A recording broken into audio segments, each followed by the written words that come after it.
The great hall of the Galactic Council buzzed with the sound of 100 different alien voices. Representatives from across the galaxy sat in their special chairs, each one built for their unique body shapes. Some had 4 arms, others had tentacles, and a few looked like walking crystals. In the center of the room stood Commander Lee Tiemann, the only human in the massive space. Lee Tiemann wore his blue Earth uniform with pride. He was 35 years old, with short black hair and calm dark eyes. He had served in many dangerous missions before, but none quite like this one. Behind him on a large screen was an image of a planet that looked like it came from nightmares. The planet was called Kithara. Its surface was covered in dark storms, strange purple clouds, and what looked like rivers of fire. The image made even the bravest aliens in the room shift uncomfortably in their seats. "You cannot be serious about this request," said Ambassador Vexstar, a tall blue alien with 6 eyes. His voice sounded like grinding metal. "No species has ever survived more than 3 days on that world." Lee Tiemann stepped forward. "We are serious, Ambassador. Earth requests full colonization rights to planet Kithara." A wave of strange sounds filled the room. Some aliens were laughing, others were making worried noises, and a few were clicking their claws in disbelief. The human remained calm and waited for them to quiet down. "Human," said another alien, this one looking like a giant insect with golden wings. "Do you understand what you are asking for? Kithara is a Class X death world. We have lost entire exploration teams there." "I understand perfectly," Lee Tiemann replied. "We have studied all the reports. We know about the acid rain, the extreme temperatures, and the dangerous wildlife. We still want to try." Ambassador Vexstar leaned forward in his chair. "Your species is new to the galaxy. You have been part of the Galactic Council for only 5 years. Perhaps you do not fully understand what a death world means." "Explain it to us," Lee Tiemann said simply. The blue alien stood up, all 6 of his eyes focusing on the human. "A death world is a planet where everything tries to kill you. The air can burn your lungs. The water can dissolve your skin. The plants can eat through metal. The animals hunt in packs and show no mercy. The weather changes so fast it can freeze you solid in the morning and cook you alive by afternoon." "That does sound challenging," Lee Tiemann admitted. "Challenging." Ambassador Vexstar made a sound that might have been laughter. "The last team we sent to Kithara was from the Corvan Empire.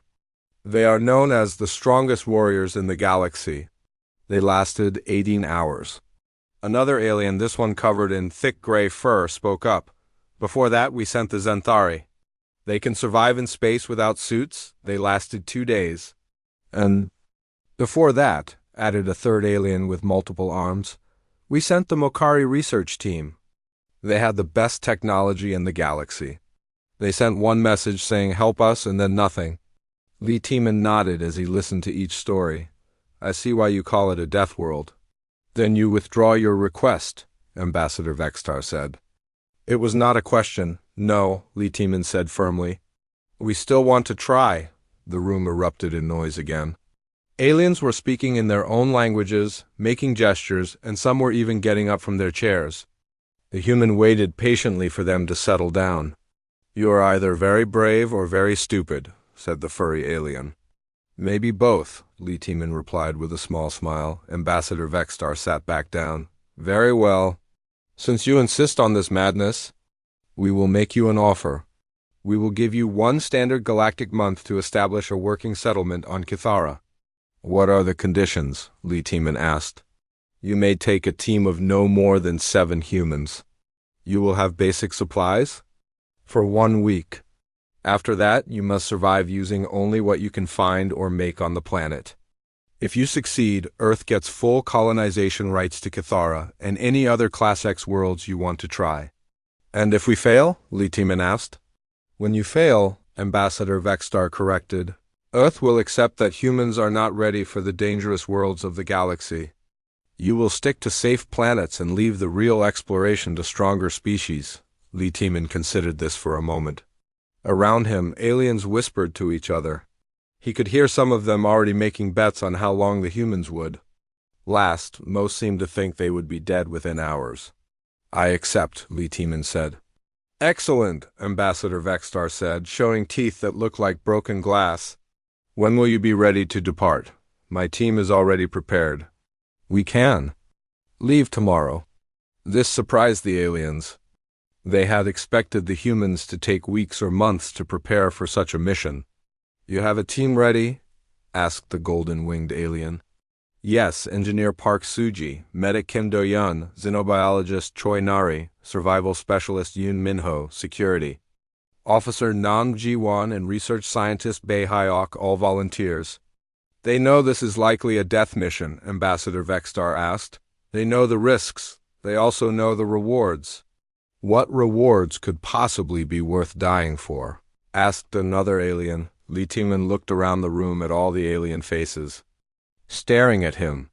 Some looked curious, others looked worried, and many looked like they were already planning his funeral. The reward of proving that humans belong in this galaxy, he said simply. The reward of showing that we can handle whatever the universe throws at us. The reward of earning respect instead of just asking for it. Ambassador Vextar made that grinding metal sound again. Very well, human. We will prepare monitoring stations to watch your progress. We will also prepare rescue ships for when you inevitably need them. Thank you for your concern, Lee Tiemann said politely, but I do not think we will need rescue ships. We shall see, Ambassador Vextar replied. We shall see indeed. As Lee Tiemann left the Great Hall, he could hear the aliens behind him already discussing which species would get colonization rights to Cathara after the humans failed. None of them seemed to believe that these soft-looking creatures from Earth could succeed where the galaxy's strongest warriors had failed, but Lee Tiemann was not worried.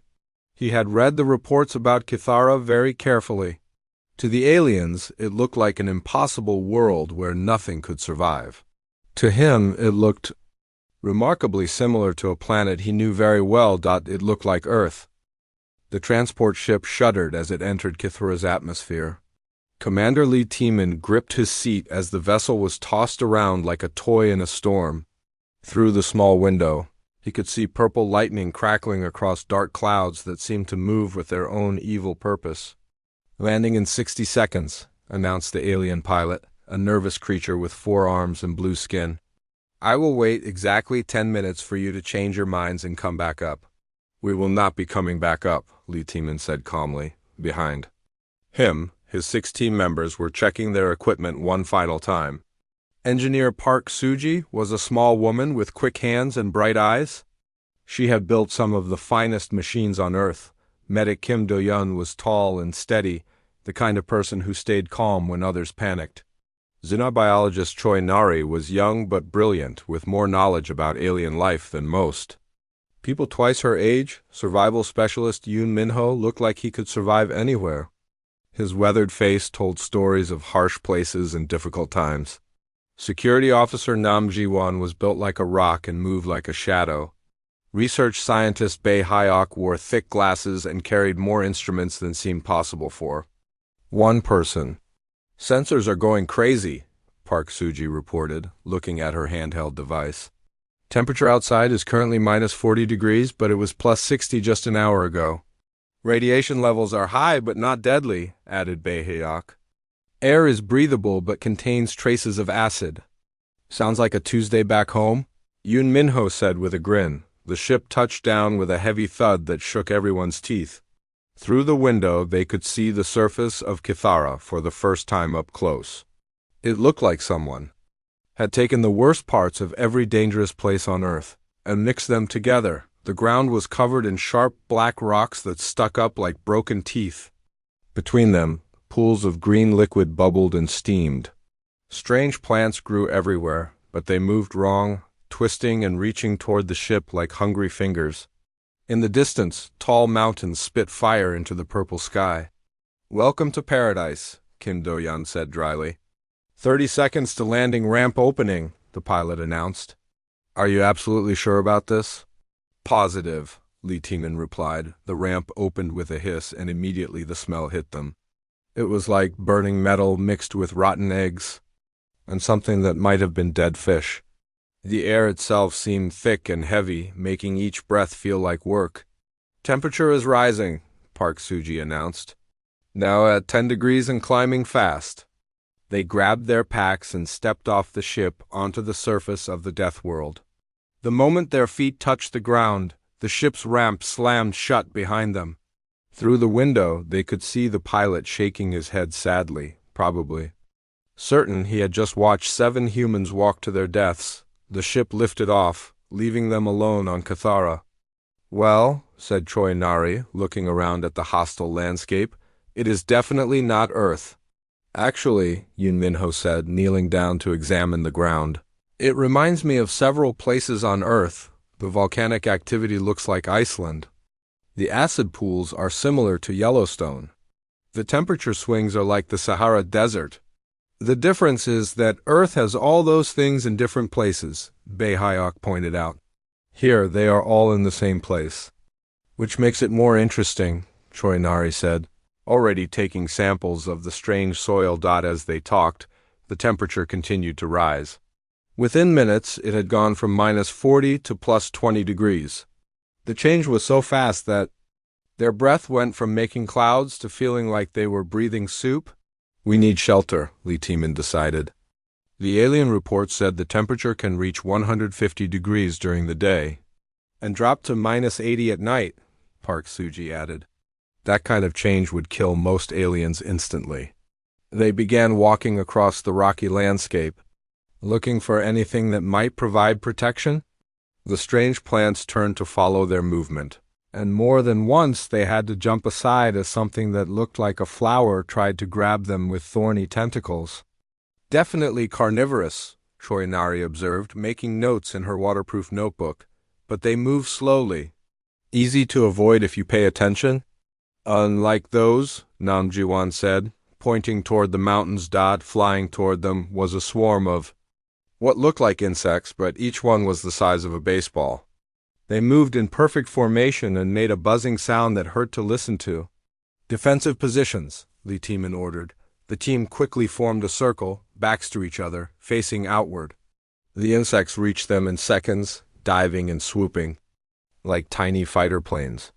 Several of them spit streams of yellow liquid that hissed when it hit the rocks. "Acid," Kim Do-yeon warned. "Do not let it touch you." Nam Ji-won swung his heavy pack like a club, knocking insects out of the air. Park Suji used her metal tools to deflect the acid streams. Yoon Minho had found a sharp rock and was using it like a weapon. The others ducked and dodged, working together to protect each other. After what felt like hours but was probably only minutes, the insects gave up and flew away. The humans stood in their circle, breathing hard but unharmed. "Everyone okay?" Lee Timin asked. "Fine," came the chorus of replies. "Good, now let us find that shelter." They continued walking, now more aware of the dangers around them. The temperature kept rising, and by the time they found a cave in a cliff face, it had reached 80 degrees. The cave was dark and smelled strange, but it was protection from the heat and any more flying attacks. "This will do for now," Lee Timin decided. Park Suji was already examining the walls of the cave. "These rocks are interesting. They seem to absorb heat during the day and release it at night. Natural temperature control. Like adobe houses in Mexico," Yoon Minho noted. "People have been using this kind of natural cooling for thousands of years." As they set up their temporary camp, Bae Hyok was taking readings with his instruments. "The radiation levels are actually helping us," he announced. "It is speeding up our metabolism slightly, making us more efficient." "What does that mean?"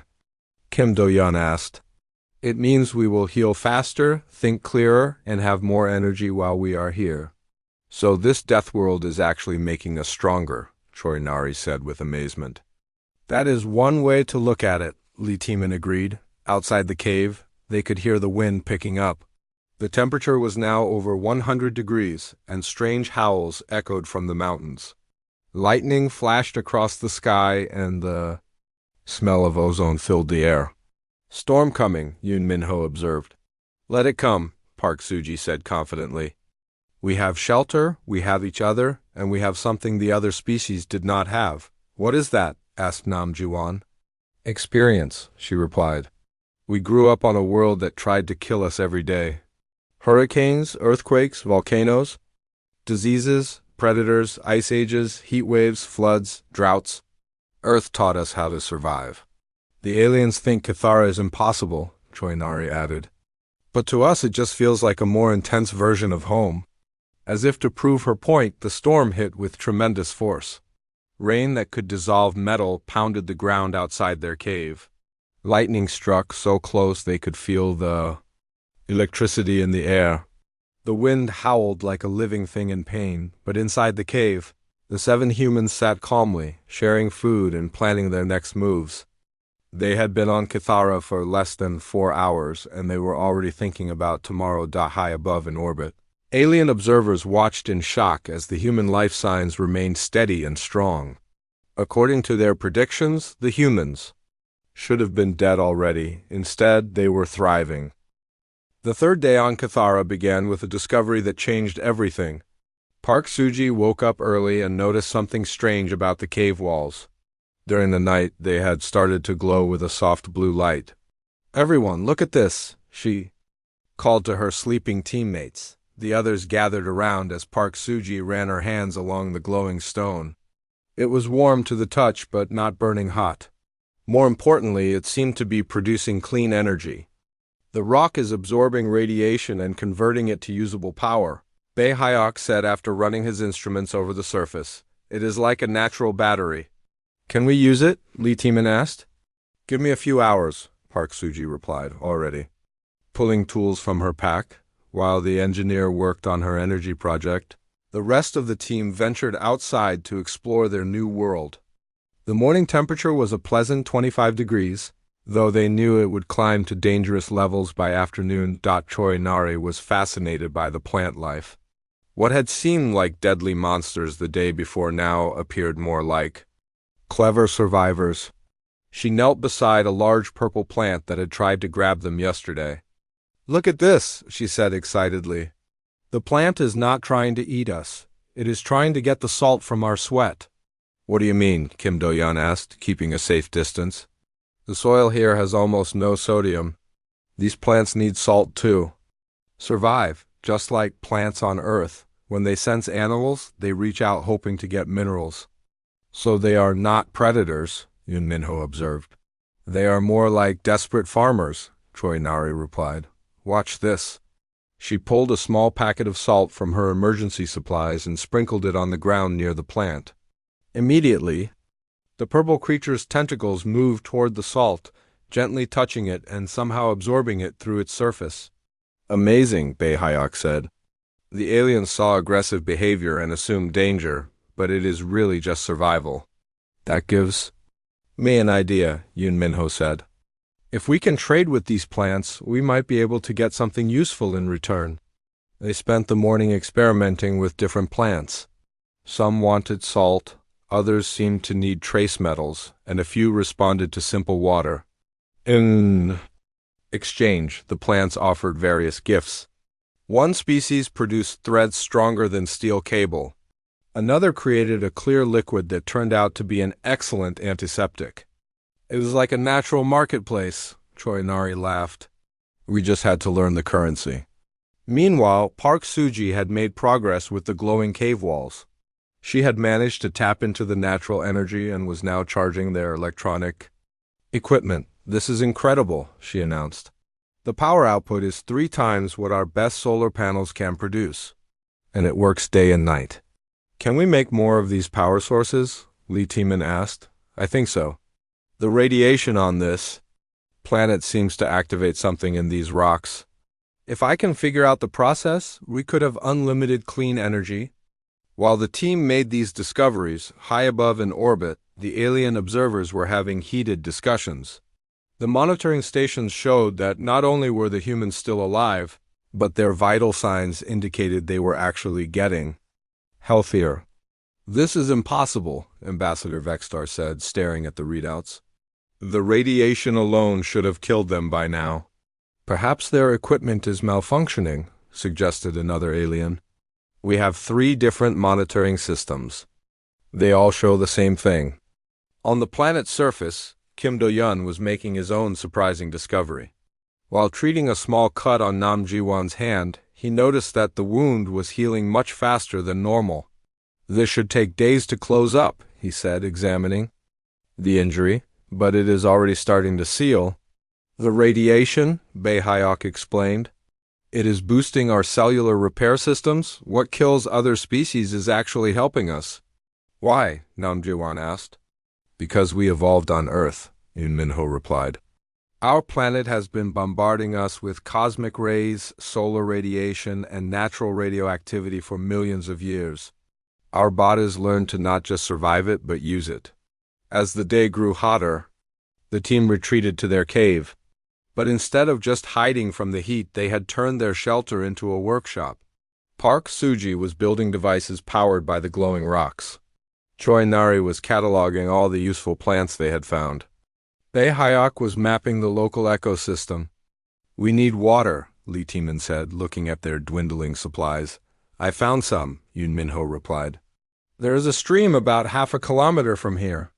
The water is clean, but it tastes strange." "Strange how?" Kim Do-yun asked. "Like it has minerals I have never tasted before, but not dangerous. I tested it on myself this morning." "You drank alien water without telling anyone," the medic scolded. "Someone had to try it first. Besides, I feel fine." "Actually, I feel better than fine. I feel stronger." This led to another discovery. The water on Kithara contained trace elements that were rare on Earth but beneficial to human health. It was like drinking a perfect vitamin supplement. "Let me understand this," Lee Taemin said, sitting back against the glowing cave wall. "The radiation makes us heal faster. The rocks give us unlimited power. The plants trade useful materials for things we can easily provide. The water makes us healthier. This Deathworld is treating us better than a luxury resort." "The aliens were right about one thing," Park Suji said with a smile. "This place is definitely not suitable for most species." But they made one big mistake. "What mistake?" Choi Nari asked. "They assumed all species are the same. They judged Kithara based on what would kill them, not what might help others." As the afternoon temperature climbed toward its daily peak of 150 degrees, the team worked comfortably in their temperature-controlled cave. The glowing walls kept them cool, their improved water kept them hydrated, and their new plant allies provided materials they needed. Outside, the landscape that had terrified alien explorers was becoming home to 7 humans. They were not just surviving the Deathworld, they were making it work for them. "How long until our first supply drop?" Nam Ji-won asked. 6 days, Lee Taemin replied. "But I am starting to think we might not need it." "What do you mean?" Kim Do-yun asked. "I mean we might be ready to start helping the supply ship instead of needing help from it." High in orbit, the alien monitoring crew was reaching the same conclusion. The humans were not just surviving Kithara, they were thriving on it. And if that was true, it meant everything the galaxy thought it knew about Deathworlds was wrong. "Sir," one of the monitoring technicians said to Ambassador Vextar, "I think we need to send a message to the Galactic Council." "What kind of message?" "I think we need to tell them that the humans are going to win." Ambassador Vextar looked at the readouts one more time. All 7 human life signs were strong and stable. Their equipment was functioning perfectly. Their energy levels were actually higher than when they had landed. "Send the message," he said quietly, "and start preparing new classification protocols. I have a feeling we are going to need to rethink our definition of Deathworld." Down on the planet, 7 humans sat around their glowing cave, sharing a dinner of food they had grown themselves using alien soil, drinking water that made them stronger, and planning tomorrow's projects. They had been on Kithara for 3 days, and they were just getting started. On the 7th day, Kithara decided to test the humans properly. It started with a sound none of them had heard before. A deep rumbling that seemed to come from the ground itself, like the planet was clearing its throat. Bae-hyuk was the first to notice his instruments going wild. "Seismic activity," he announced, watching his readings spike. "Something big is moving underground." "How big?" Lee Taemin asked. "Very big, and it is heading this way?" The team quickly gathered their equipment and moved to the cave entrance. The morning air was cool and clean, but something felt different. The usual sounds of the strange ecosystem had gone quiet. Even the plants seemed to be pulling their tentacles closer to their bodies. "Look at the animals," Choi Nari whispered Dot for the first time since arriving. They could see actual creatures moving across the landscape.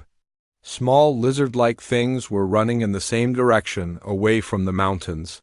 Flying creatures that looked like feathered snakes were leaving their nests and heading for distant cliffs. "Migration," Yun Minho observed. "Something has them spooked." The ground shook again, stronger this time. In the distance, they could see rocks falling from the mountainsides. Then, between two large peaks, something emerged that made them all stop breathing. It was huge. The creature stood at least 50 meters tall, with a body that looked like it was made from the same crystal formations they had seen throughout the landscape. Its hide sparkled with natural armor that reflected the purple lightning in the sky. 6 massive legs carried it forward with surprising grace, and 3 heads turned in different directions, scanning for threats. "That," said Kim Do-yeon quietly, "is the biggest thing I have ever seen. It is beautiful," Choi Nari breathed. "It is also coming this way," Nam Ji-won pointed out. The creature moved slowly but covered enormous distances with each step. Behind it, more shapes were emerging from the mountains. Smaller creatures, though still the size of earth elephants, followed in a loose group. Some had wings, others had extra arms, and all of them looked like they could tear through solid rock without effort. "Pack behavior," Choi Nari noted, her scientific mind overriding her fear. "The big one is leading, the others are following. They are organized." "Organized enough to be dangerous," Nam Ji-won said, checking his equipment. "We need a plan, Lee." Teeman decided. "Options. We could run," suggested Kim Do-yeon. "Where?" Yun Minho asked. "They are faster than us and they know this terrain better." "We could hide deeper in the cave," Park Soo-ji offered. "If they want to get in, I do not think rock will stop them," Bae Hyok said, watching the massive creatures crush boulders under their feet. "What about communication?" Choi Nari suggested. "They are clearly intelligent. Maybe we can talk to them." "How do you talk to something that big?" Nam Ji-won asked. "Carefully," Lee Teeman replied, "but Nari is right. Running and hiding have not worked for the other species that came here. Maybe it is time to try something different." The creatures were getting closer. The ground shook with each of their steps, and the humans could now hear their breathing, which sounded like wind through a canyon. The 3-headed leader stopped about 200 meters from the cave and lowered all 3 heads to examine the area. "It knows we are here," Yun Minho said softly. One of the heads turned directly toward their cave. Eyes the size of dinner plates focused on the entrance where 7 small humans stood watching. For a long moment, neither side moved. Then Choi Nari did something that made her teammates think she had lost her mind. She stepped out of the cave and walked toward the massive creature. "Nari, no," Kim Do-yeon called, but she was already too far away to stop safely. The xenobiologist moved slowly and kept her hands visible. She stopped about 50 meters from the giant creature and did something even more surprising.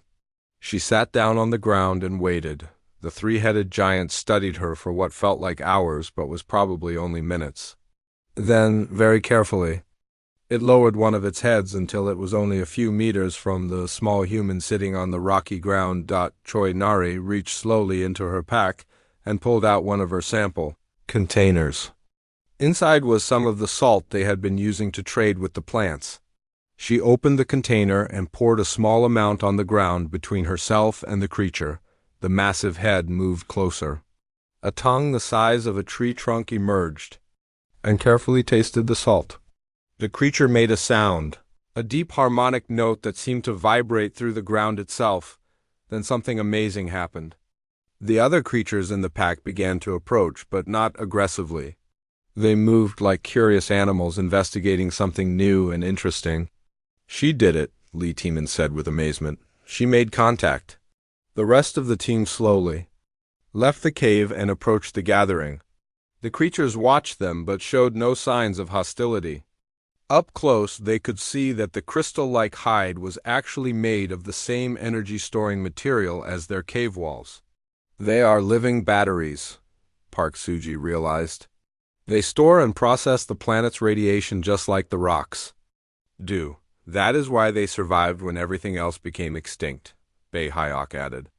They adapted to use the planet's energy instead of fighting it.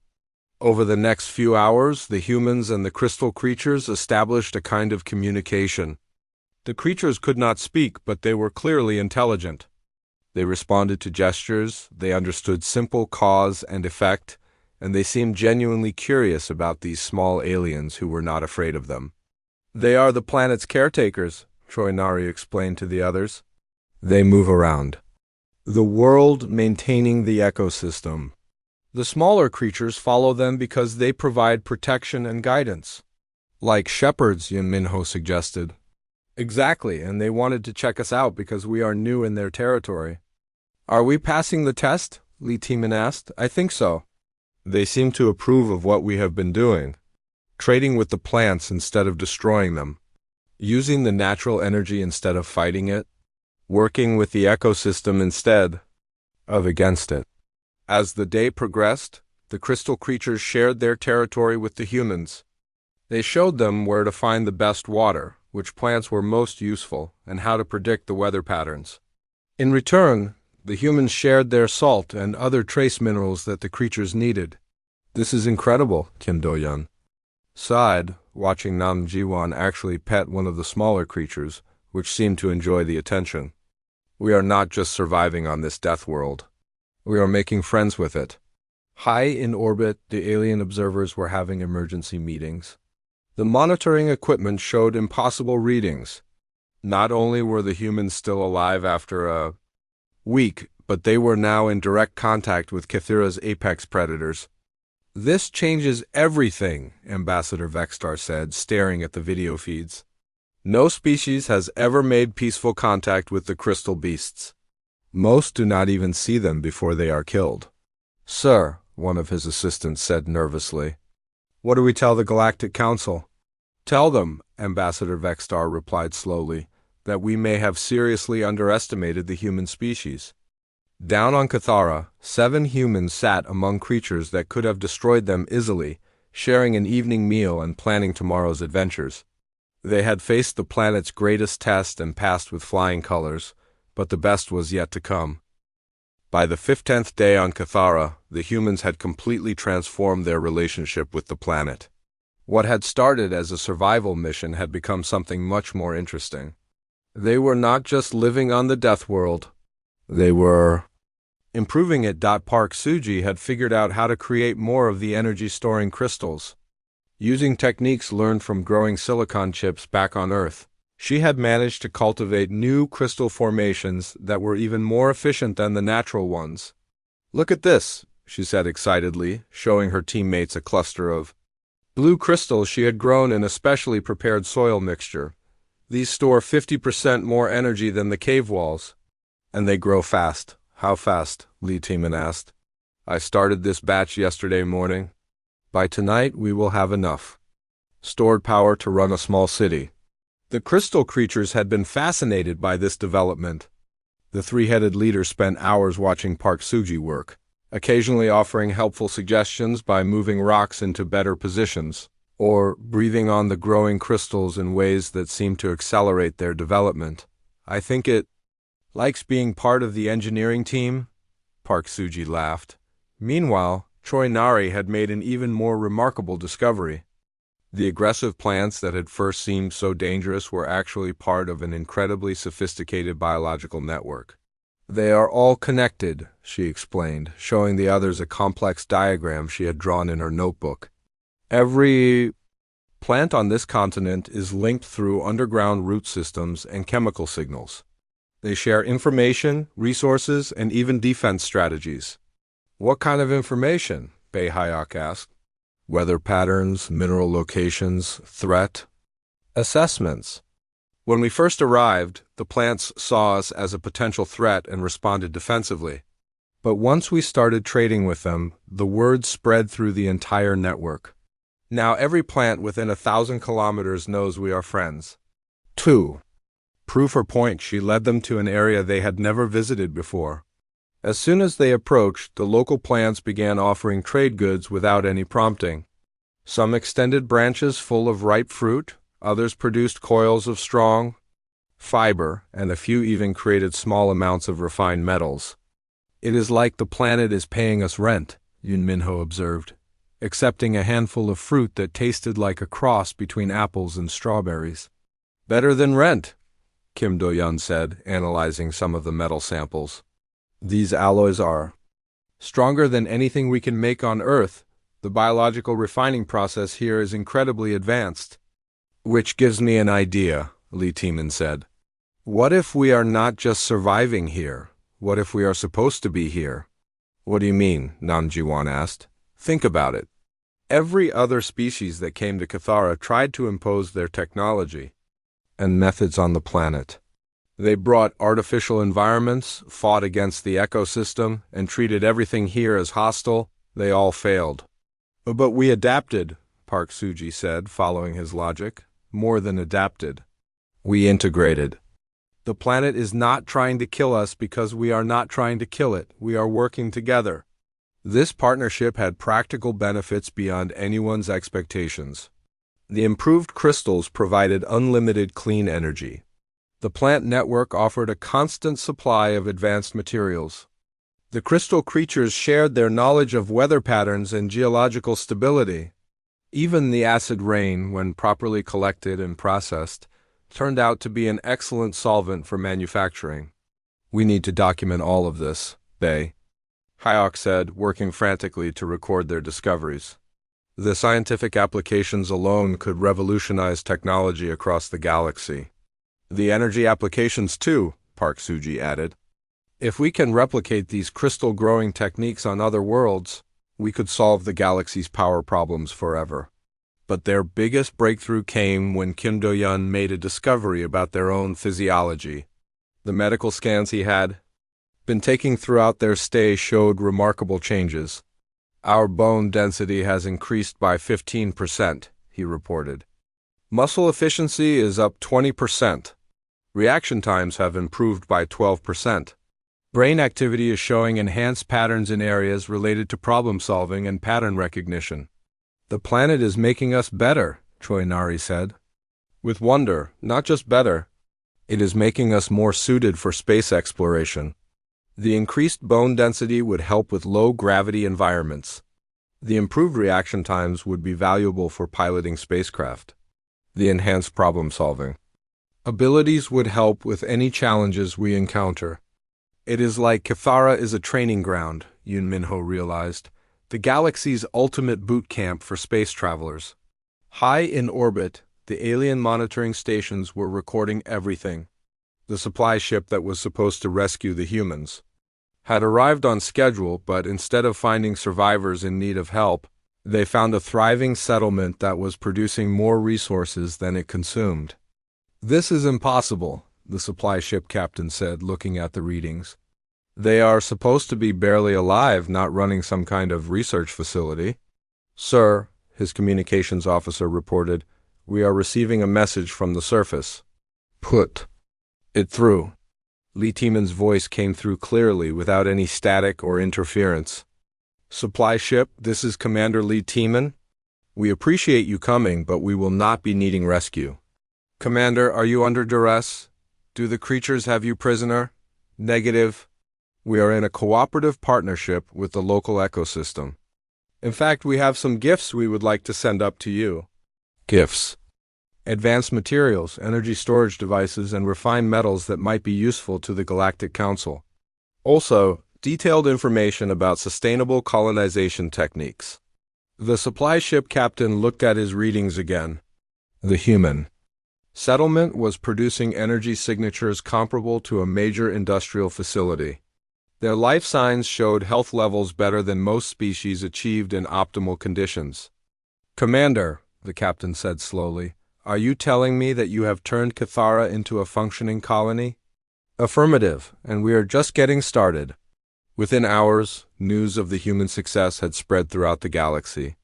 The species that had dismissed humanity as weak and unprepared were suddenly very interested in learning how 7 humans had accomplished what entire civilizations had failed to do. "Sir," Ambassador Vextar's assistant said urgently, "we are receiving requests from 47 different species. They all want to know the human methods for Deathworld colonization." 47 species, Ambassador Vextar repeated. "And more requests are coming in every minute. Some are offering to trade entire star systems for access to human colonization techniques." Ambassador Vextar looked at the latest reports from Cathara. The humans were not just surviving, they were prospering. They had turned the galaxy's most dangerous world into a model colony in less than 3 weeks. "Send a message to the Galactic Council," he said finally. "Tell them we need to completely revise our classification system for dangerous worlds. And tell them we need to discuss new membership privileges for the human species." "What kind of privileges?" "The kind reserved for species that can do the impossible and make it look easy." Down on Cathara, 7 humans were planning their second month on the planet. They had proven they could survive the Deathworld. Now they were ready to show the galaxy what humans could really do when they put their minds to it. 1 month after landing on Cathara, Commander Lee Tiemann stood before the Galactic Council once again. But this time, everything was different. The Great Hall was packed beyond capacity. Representatives from every known species had come to hear the human report. Some had traveled for weeks just to be present for what many were calling the most important meeting in galactic history. Lee Tiemann looked exactly the same as when he had left, except for one thing. He looked healthier, stronger, and more confident than any human the aliens had ever seen. Behind him, his 6 teammates stood in a line, each one radiating the same quiet strength. "Honorable representatives," Lee Tiemann began, 31 days ago, you challenged humanity to survive on planet Cathara for 1 month. We accepted that challenge. And clearly you have succeeded," Ambassador Vextar said, though his voice carried no happiness about this fact. "Our monitoring stations confirm that all 7 humans are alive and well." "More than well," Lee Tiemann replied. "We are here to report that Cathara is no longer classified as uninhabitable." A wave of shocked sounds filled the hall. Several aliens stood up from their seats. Others began rapid conversations in their native languages, and a few looked like they were having trouble breathing. "What do you mean?" asked the golden-winged alien. Park Suji stepped forward. "We mean that we have established a fully functional colony on Cathara. The settlement produces its own power, grows its own food, manufactures its own materials, and maintains positive relationships with all native life forms." "Impossible," said another alien. "The radiation alone should have killed you." "The radiation helped us," Kim Do-yeon replied calmly. "Our medical scans show that Cathara's environment has actually improved our physical and mental capabilities." "The extreme temperatures should have made shelter impossible," another representative argued. "We used the natural temperature regulation properties of the local geology," Bae Hyok explained. "The caves and crystal formations provide perfect climate control with no energy input required." "What about food and water?" demanded a third alien. "The local ecosystem provides both in abundance," Chorinari said. "Once we established cooperative relationships with the native species, resource gathering became simple and sustainable." "Cooperative relationships," Ambassador Vextar repeated slowly. "You made allies of the crystal beasts." "We made friends," Yun Minho corrected. "They are intelligent creatures who were simply protecting their territory. When they realized we wanted to help rather than exploit, they welcomed us." "And the aggressive plant network?" asked another alien. "Turned out to be a sophisticated biological internet," Chorinari replied. "Once we learned the communication protocols, we were able to establish trade relationships across the entire continent." Ambassador Vextar sat back in his chair, all 6 eyes focused on the humans. "Let me understand this correctly. In 1 month, you have accomplished what our greatest civilizations failed to do in years of trying. You have turned our most dangerous Deathworld into a successful colony." "Correct," Lee Tiemann said simply. How?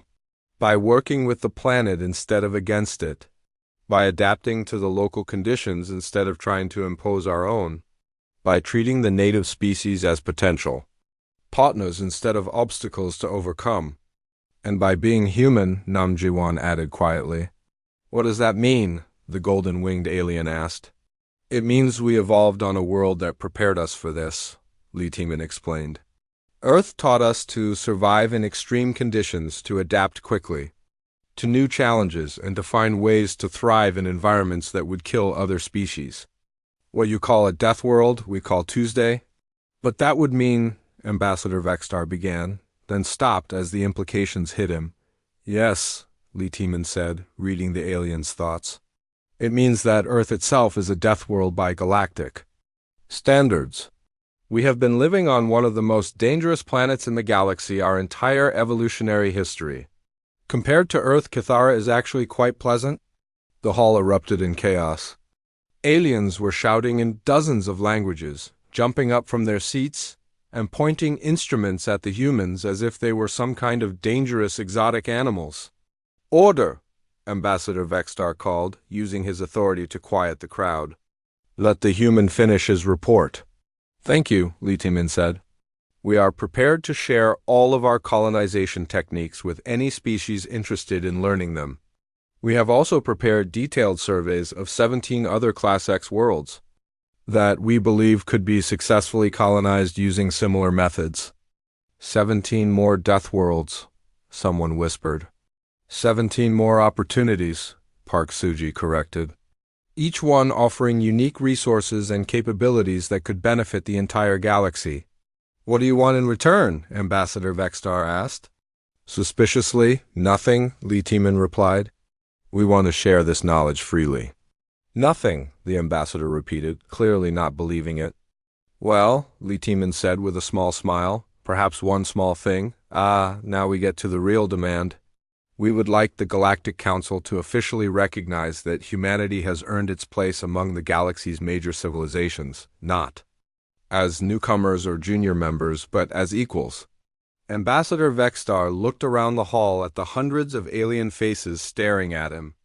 Some looked amazed, others looked worried, and many looked like they were seeing humans for the first time. Given what you have accomplished, he said slowly, I think that recognition is long overdue. There is one more thing, Choi Nari said, stepping forward. What now? Ambassador Vextar asked wearily. We would like to invite any species interested in Deathworld colonization to send representatives to Cathara for training. We have established facilities that can safely house visitors while they learn our techniques. You want to turn Cathara into a school? The golden-winged alien said with disbelief. We want to turn Cathara into a bridge, Lee Tiemann replied.